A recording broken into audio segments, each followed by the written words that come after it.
When we think of Egypt in the Bible, we think of pharaohs in opposition to God's people.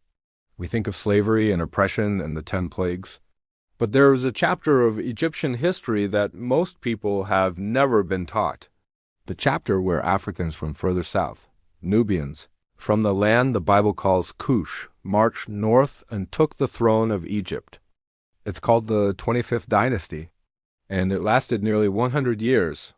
Around 747 BC, a Nubian king named Pi, from the ancient city of Napata in what is now Sudan, looked north at an Egypt that was politically fractured and spiritually corrupt. He believed the gods of Egypt were being dishonored. He marched his army north, city by city, and united Egypt under his rule. He did not do it as a conqueror driven by greed. The ancient inscriptions tell us Pi was deeply religious. When he reached Memphis and entered the Great Temple, he performed the rituals with such precision that the Egyptian priests were reportedly astonished. He was not a foreigner desecrating a holy place. He was an African restoring it. His successors, Shabaka, Shebitku, Taharqa, and Tantamani, continued this dynasty. Taharqa in particular became one of the most celebrated pharaohs in ancient history.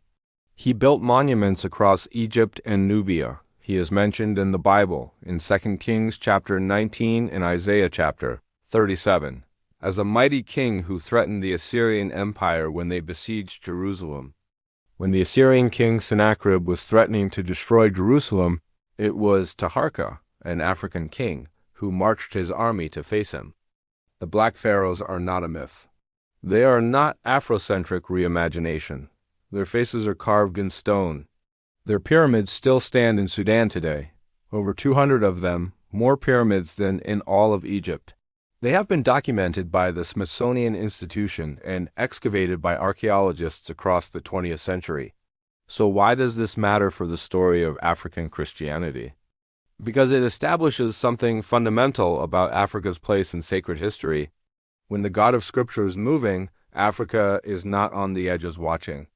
Africa is in the center of the story.